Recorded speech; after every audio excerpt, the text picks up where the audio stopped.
केवल अपने डीजीपी के दफ्तर से 17, 18, 19 की चर्चा की। 17, 18, 19 की मैंने चर्चा नहीं की थी, मैं 2005 और 2019 की चर्चा की थी। हो सकता है कि 2017, 18, 19 में कोई डीजीपी नए आए हों, कुछ बदलाव लाया हो, लेकिन पूरे देश के सामने नेशनल क्राइम रिकॉर्ड ब्यूरो पूरे देश का हिसाब किताब रखता है कि विभिन्न तरह के अपराधों में कौन सा प्रदेश की जगह पर खड़ा है, कहां अपराध अधिक है, कहां अपराध कम है।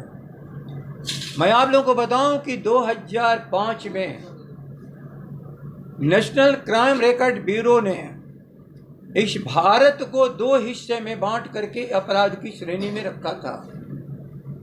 और मैं यहां नहीं कह रहा हूं, बिहार की विधानसभा की बहस का हिस्सा है। और वहां पर उनकी सरकार 2004 तक वाजपेयी जी की सरकार थी, जिसमें श्री नीतीश कुमार जी मंत्री हुआ करते थे। तो वो कागजात कोई बना लिया यहां पर बैठ करके, ये नहीं है।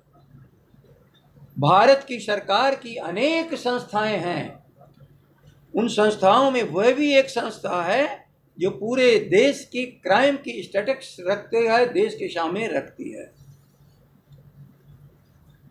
भारत को 2 कैटेगरी में राज्यों को बांटा, बड़े राज्यों को, crime prone state, less crime prone state.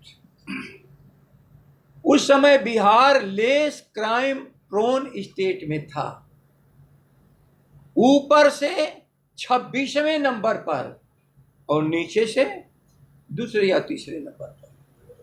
और आप उसको जंगल राज कहते हो। देश के औसत जो क्राइम है उससे बिहार बहुत नीचे था, और जो एवरेज जो इस नेशन का है, जहां अपराध उस औसत से कम होता है, वो लेस क्राइम प्रोन एरिया कहा जाता है।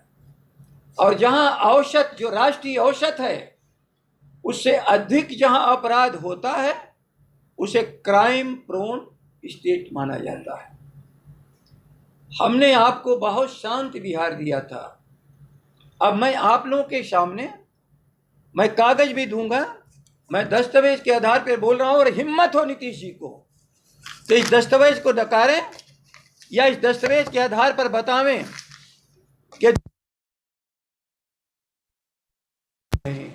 उसे माननीय सर्वोच्च न्यायालय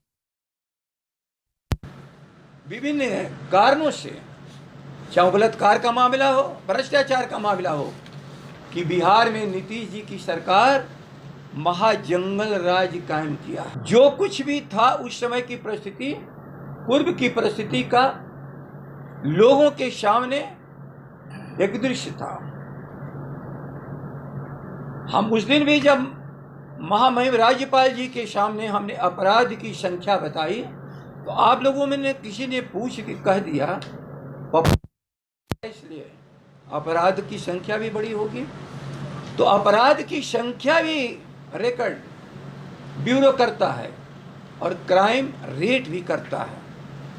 संख्या कितनी है, हत्या में, बलात्कार में, कागजेब अपने टोटल मिलकर के राबरी से लेके चोरी तक, दंगा तक, और 1 लाख में कितने अपराध किस राज्य में कितना हुआ, याद रख ले।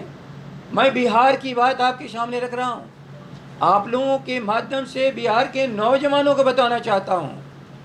पीड़ा आपको देने वाला आपके भीतर भ्रम पैदा न कर पाए, मैं इसलिए इस बात को कह रहा हूं। 1990 में 1 लाख की आबादी पर 145 अपराध कागज जिसको संज्ञेय अपराध कहते हैं। 91 में घट करके 1 लाख पर 138 हुआ।